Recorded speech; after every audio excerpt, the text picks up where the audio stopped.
Good morning, everyone. How is everyone? Doing okay? How's the energy? I had a little tube trouble, so I just got here. So you all seem, it's great. It's a huge full room. Is Zebu off to a good start for you? All good? Okay, so it's still early, not enough coffee. How is everybody doing today? Good? So that was almost all the way there, but we have a rock star on stage that I want us to learn a ton from. So how is everybody doing today in the room? I think we're good. Alrighty. So, well, we're going to dive right in because we have 30 minutes and we have 4 hours worth of stuff that we can talk about. So we're going to go right into this thing. So Jamie Burke, who here knows Jamie? Raise your hand. Who knows of Jamie? Who here has gone out to dinner with Jamie and had drinks and all that? Okay, well, we're going to fix that. But so Outlier Ventures is obviously an OG in this space. You've done 275 investments into everything around crypto and Web3. So I wanted to give you a chance to introduce yourself and just kind of who is Jamie, and then we'll get into all the other cool stuff that you do and work on. My name is Ethan Pierce, so why am I having this conversation with Jamie? I do a couple different things. I'm based in Paris, so I don't get to see all of you lovely London ecosystem people very often, but here we are. I have Borderless Ventures, which is investment syndicates into Web3 and AI. I do a lot of advisory work with brands trying to leverage Web3 and understand that. I get to meet lovely people like you once or twice a week somewhere in the world, so I pretty much live on a plane. And if you've ever heard of the NFT Factory Paris, it's the largest physical art gallery for digital art in the world and the HQ of Paris's Web3 ecosystem. If you're ever in town, would love to meet you there. I'm one of the co-founders. We're 128, so there's a lot of us like Ledger and SoRare and the Sandbox and things like that. But anyways, that's the very quick reason why I get to have a conversation with Jamie, and I'm going to let you tell us who's Jamie. Well, yeah, so sadly, I can't really remember that much of a time pre-crypto and Web3. Outlier Ventures and I have been in the space nearing a decade now, so a decade next year, through all of its various cycles. And, you know, we've, of course, evolved with that. So as of probably half of that journey, we've been an accelerator. We've always been an early stage investor, so working with founders at pre-seed or seed stage, you know, typically pre-issuance of a token or a network. And yeah, somewhere through that journey, maybe 5 years or so now, we felt that the ecosystem was maturing enough that we could kind of move up the stack from just working in more of a kind of deep tech framing. Deep tech's when you're looking at things in a kind of very long-term investment perspective, almost R&D stage. And we felt that the industry was maturing enough that we could start to invest at the middleware layer, at the application layer, effectively where Web3 would begin to be applied to particular industry verticals and begin to be commercialized. So fast forward to now, as you say, we're at about 275 investments from all around the world. We are headquartered out of London, but by no means limited to the UK or Europe. Actually represents a relatively small subset of our portfolio. The accelerator is entirely virtual. And that's by design. It's of course an accident of COVID, but by design that we've stuck with it. And that's really because it enables us to work with founders wherever they are in the world, rather than bias towards pre-existing ecosystems like a Silicon Valley or even a London. And that's led us to back founders from everywhere from Nigeria to the Philippines, you know, you name it, wherever they are in the world, and of course often working in distributed teams. The kind of final thing I'd say on that is one of the benefits of operating at that scale is it now gives us data that is statistically relevant, you know, so when we look at the proportion of startups applying to our program, we look at the themes that they're working on, different approaches that they're taking, and then of course our maturing portfolio of startups and where they're having success or where they're struggling in go-to-market. It really gives us a very unique perspective on what's going on in the industry, and it allows us to translate that to the founders that we work with. And so that gives us kind of very powerful network effects in terms of the startups, the mentors, the investments, but also the kind of knowledge that we develop in-house. And so if you follow Jamie on LinkedIn and places like that, you'll see there's a lot of thought leadership that's come out of this and a lot of ideas you've tried to champion. And one of those is this thesis that you created a couple years ago on the Open Metaverse, which is still, I think, one of the defining ideas of how you're building what you want to build. Maybe you could walk us through what you mean by the Open Metaverse, and then we're going to walk through some of those ideas, but how would you define that? Yeah. What are those ideas? Yeah, so kind of linked to what I was just saying earlier about this very unique vantage point that we have looking at early stage startups, emergent trends before they get executed on, they translate into startups, they translate into investment and companies that are kind of high growth. So, you know, we're usually always, the sweet spot is to be about 6 months ahead of a trend. But at the same time, you know, by speaking to startups, by working with founders, you come upon what we believe to kind of be truths in a way, truths about Web3, and the challenge, of course, is timing them. You know, when will they translate into a high growth startup? But actually, so every so often we'll release a thesis. We don't kind of just do it every year arbitrarily. It's usually when we feel we've established a material trend that we think will inform a material period of time. So that could be, you know, the next 5 years, the next decade. So I think we've released 4 of these. A couple maybe we'll talk about later that predated the Open Metaverse, which was the convergence of AI and Web3. Of course, something that's becoming increasingly obvious now. I think we wrote that thesis paper about 7 years ago. Open Metaverse was, I always get confused because of COVID, like let's say 3 years ago. And that was before Meta, it was before NFTs kind of went mainstream. And that's because it was a phrase that we heard coming up when startups were trying to contextualize what they were doing. And so we thought, well, actually, what does Web3 mean in the context of the metaverse, more immersive environments, be it virtual, be it augmented reality, for work, social, and play?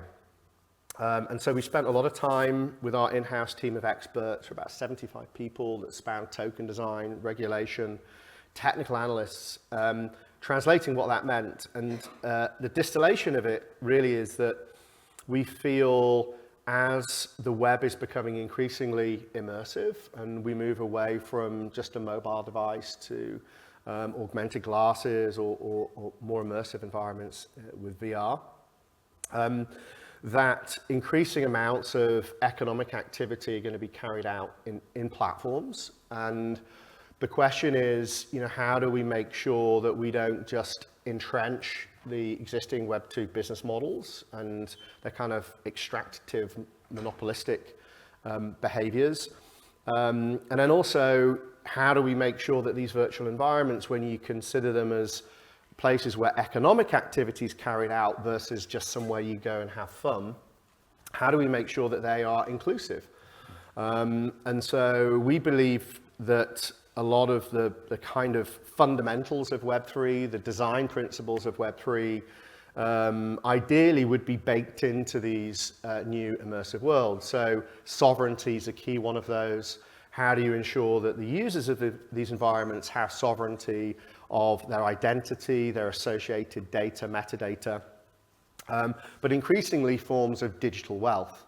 And so I think it's, you know, fairly understood now, but the idea that whether you have tangible or intangible forms of digital wealth, how could they be recognized by a financial system in the way that even today, you know, you could have many millions worth of forms of digital wealth in skins or whatever, but you couldn't go into a bank to get an emergency loan, you couldn't get a mortgage, you're effectively financially excluded. And if we look at generational wealth, most kind of newer generations' wealth is almost entirely digital or significantly digital. So it makes no sense that there's all this economic activity happening, there's billions of dollars of wealth, and yet somehow it's not recognized by the financial system. And so for us, if we can translate that into actual digital wealth that then can be unlocked in forms of DeFi, peer-to-peer markets, where people can take out loans, then that would allow for a boom in economic activity, but also increasing forms of financial inclusion. Linked to that, of course, then is this idea of the composability of Web3 and the transferability of that wealth. And again, it could be as simple as identity and data, and the ability to monetize that all the way through to other forms of digital wealth in the context of NFTs.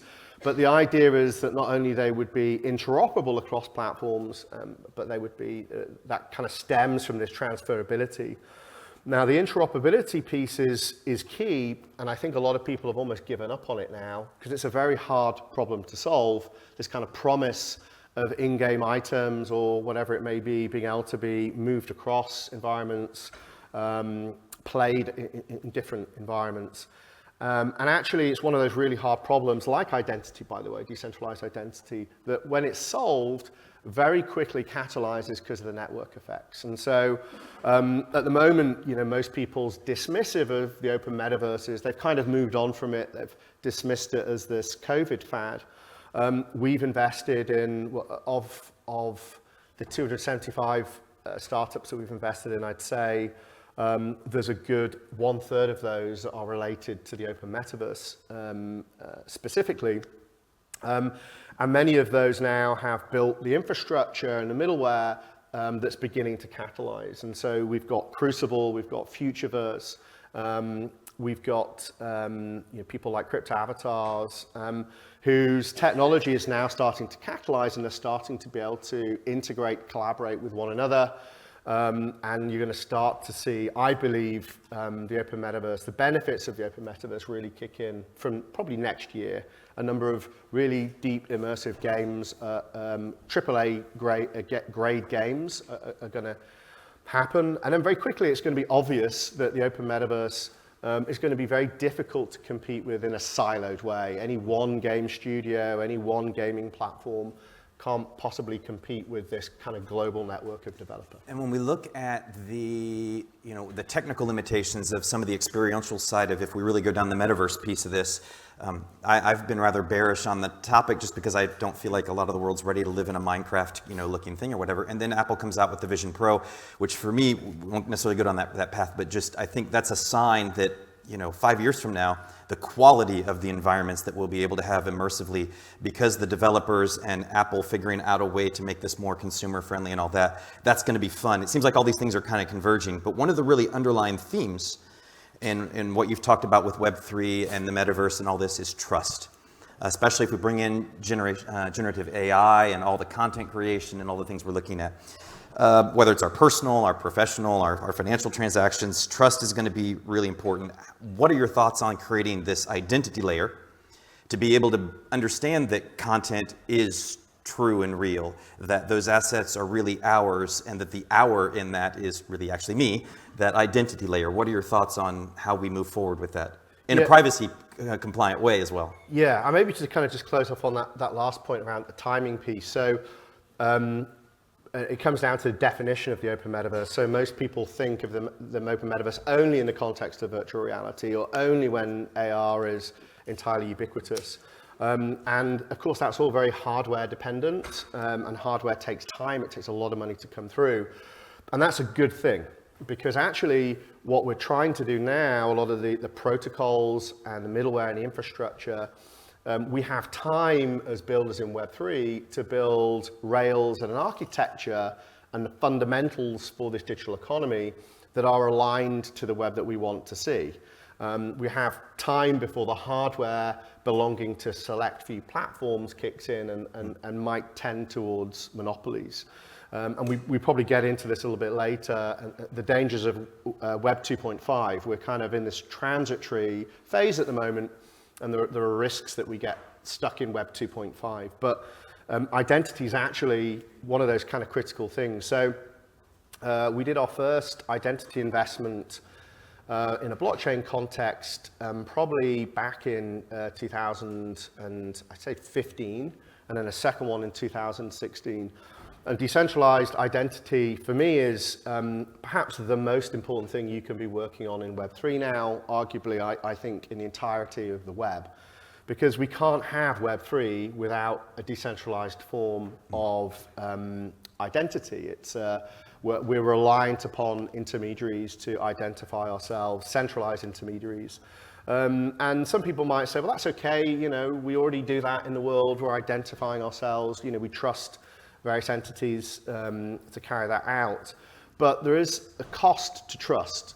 Trust and a lack of trust, especially in the context of identity, actually slows down economic activity.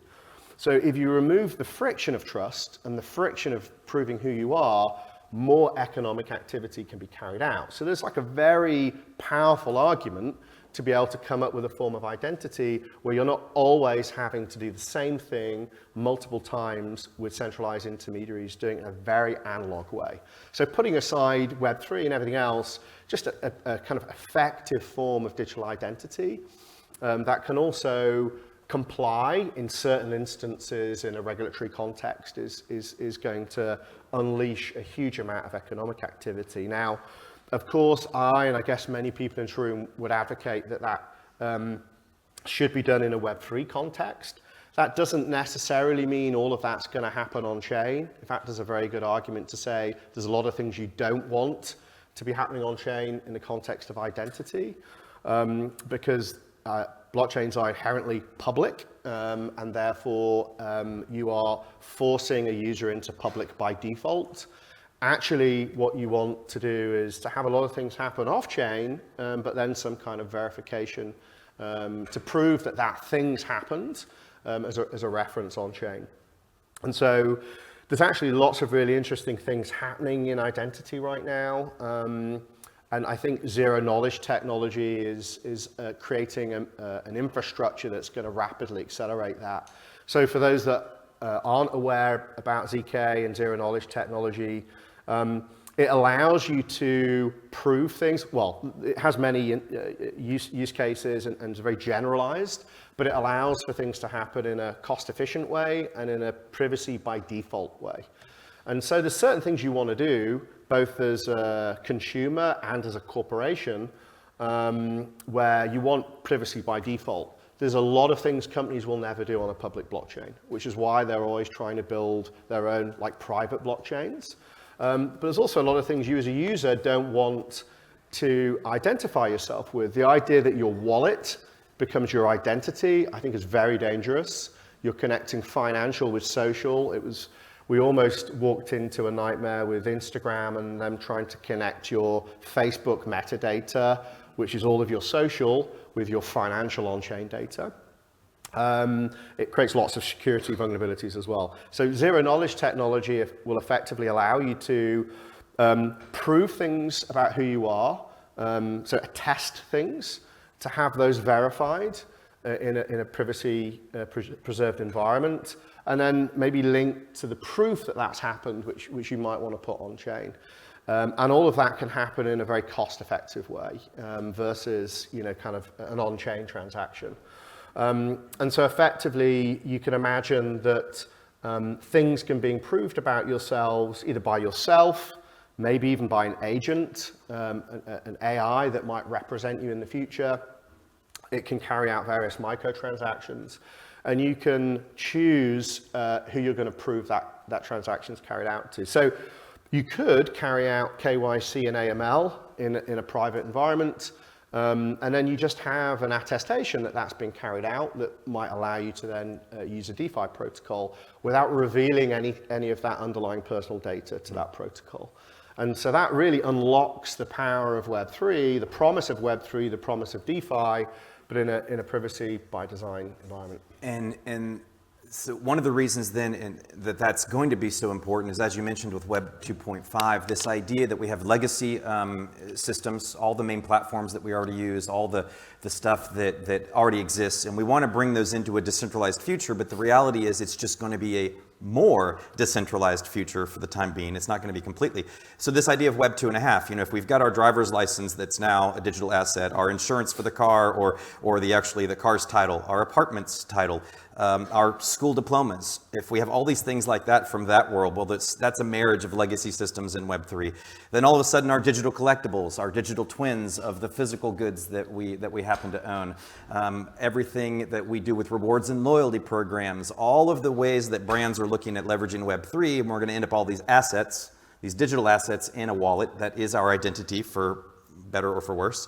What are your thoughts? Because Web 2.5 sometimes is a very offensive topic to a lot of Web 3 purists, a lot of maximalists in the space, because that's not what we want to see. But you can't expect to actually get to Web 3 unless we marry these systems. So what are your thoughts about Web 2.5, where we're at, and what we need to do to move on? Yeah, well, and to the point around ZK, or kind of decentralized forms of identity, the reality is the majority of ways that we identify ourselves aren't even digital today. They're not even Web 2, they're analog. It's like paper-based. And then you might have some forms of Web 2 with social logins and stuff, and that's really it. But yeah, if you look at Web 2.5, so Web 2.5, for us, working with early stage founders, hundreds of them every year, look, any sensible founder, even if they start off with a very strong Web3 ethos, are just trying to build a startup, right? They're trying to solve a problem with as little friction as possible to become a high growth startup, attract venture capital maybe, and go on to be a kind of category leader or create a category. And so being a Web3 founder is really hard. Creating a Web3 startup is really hard because being a founder is hard generally. Most will fail honorably in their first 2 years of existence. But then in Web3, you have technical risk, like the things you're building aren't quite ready, and maybe this protocol is no longer in vogue, or the team stopped building on its core infrastructure. You have the regulatory risk. You have all these forms of risk that you've got to navigate. And so, if we kind of look at the kind of technical side, you're just trying to build a product. And, if you try and build a Web3 product out of the gate in this current environment with the limitations of most of the kind of the Web3 stack, then you're going to have a product with friction, probably too much friction for the average user. And so effectively, you have to make compromises, even though your long-term goal might be to create this fully decentralized, DAO-governed startup. The reality is today, you need a relatively centralized team to execute on product, take feedback in. You want to close money, deploy it into high growth, and you want to create a product with minimal friction.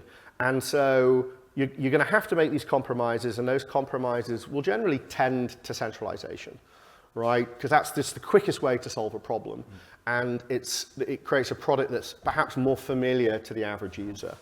Now, many of these challenges are being optimized away, or they're being abstracted away by lots of people building Web3 middleware, a category that we continually invest in. But if you're just building at the application layer, you're going to have to make these compromises. And so that's great, and we encourage it, right?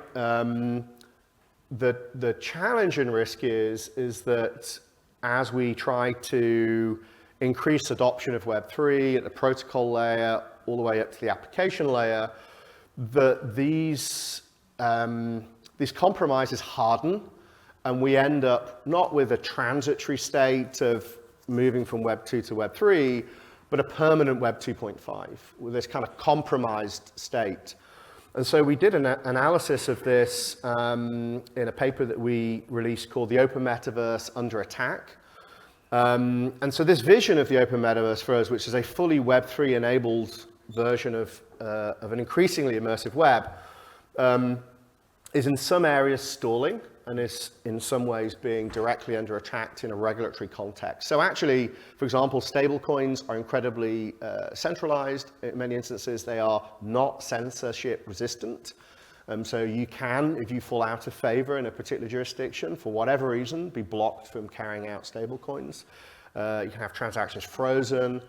Now, that might be very good in certain instances, and in others, incredibly damaging to an open economy.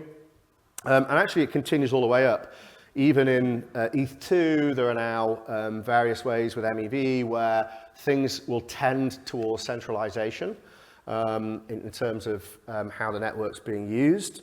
And these all bring inherent risks. And so what we try to do with founders is to understand that design decisions can have long-term effects, to navigate these trade-offs in a way where they can deliver a product that people can use, and at the same time, still have a pathway to realize whatever their vision of a Web3 startup and application is.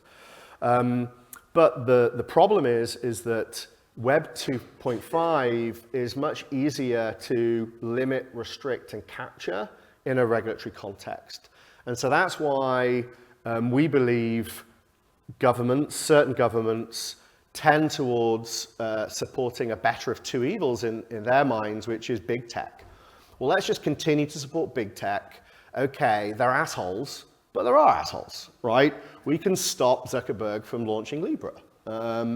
We can limit them in certain ways. They can get around that in others, but we can effectively enforce whatever our kind of political will is upon them because they require it. And they can't do that with Web3, and they can't do that with DeFi. They can limit on and off ramps, but they can't actually control what's happening on chain. Now, again, we're seeing, Tornado Cash and its developers being arrested by Interpol. Very scary state of being, that you can create a generalized technology and be arrested for how somebody uses it.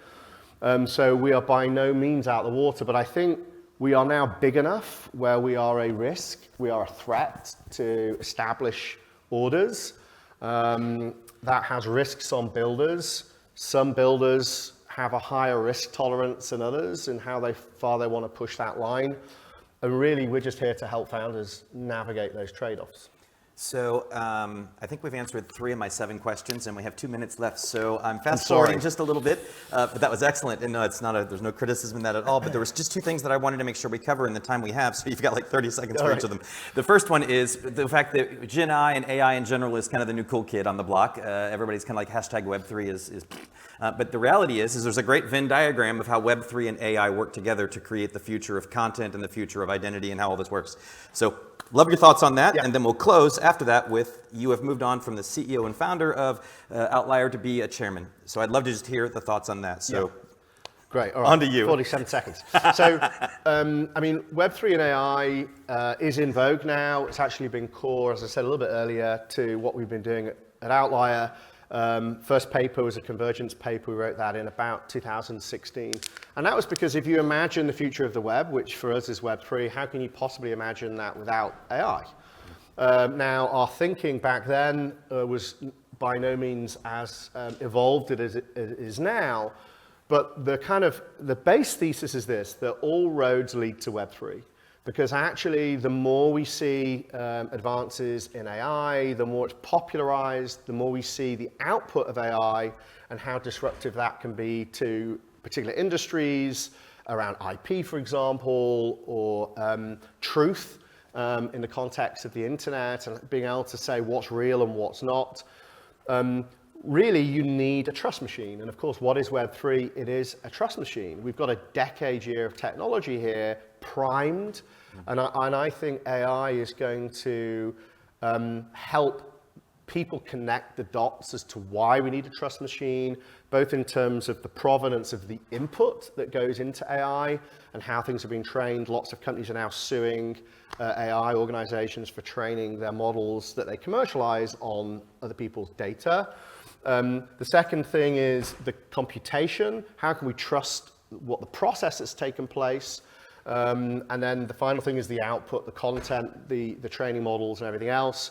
And then wrapped around that is how all that's owned. How is the value that's created in the AI ecosystem, how is that shared, distributed and owned? And so we don't have time to talk about it now in -1 minute, but basically there's a lot of thinking that's gone into this. And I think that whilst AI might feel like it's taking attention away from Web3, I think actually it's going to bring everybody back to Web3 by detour. Final question is a little bit What's easier next to answer. for Chairman Jamie? So yeah, almost a decade in crypto and Outlier. It's got no hair, it's been pretty stressful experience. But the honest answer is now, at Outlier, we are a very different organization than we were when I first joined. I am a founder by heart. I'm a CEO by accident. And so I've been devolving a lot of operational stuff over the last year to various people in our team. Natalie, who's the COO, and kind of leads up people and process. Ben, who's been leading product. And so now all that's in place. The kind of final piece was appointing a CEO to kind of take over the overall business and allow me to mature to chairman and their work much more closely with our growing portfolio. So yeah, 275 startups, probably about 400 founders now in the portfolio. We're adding a couple of hundred every year. And so I just want to know them better. I want to support those that are getting the most traction. And so being chairman allows me to do that. I think that's absolutely brilliant, and what a great history, what a great story, and what a great future coming in all that. Please give a huge round of applause for our guest, Jamie Burke. And if it's not on Twitter, it didn't happen, so we all have to do our selfies, because if it's not on X, you know, Elon will get mad. So, and then let's do one with you in the background, because I think that's a great thing as well. Just to say, hey, Zebu, and thanks, Jamie. Everybody give us a woo! And not much energy there, but we'll do one more time. Hey, how you doing? Okay, we'll stop there. Thank you so much. Have a great day. Sorry for...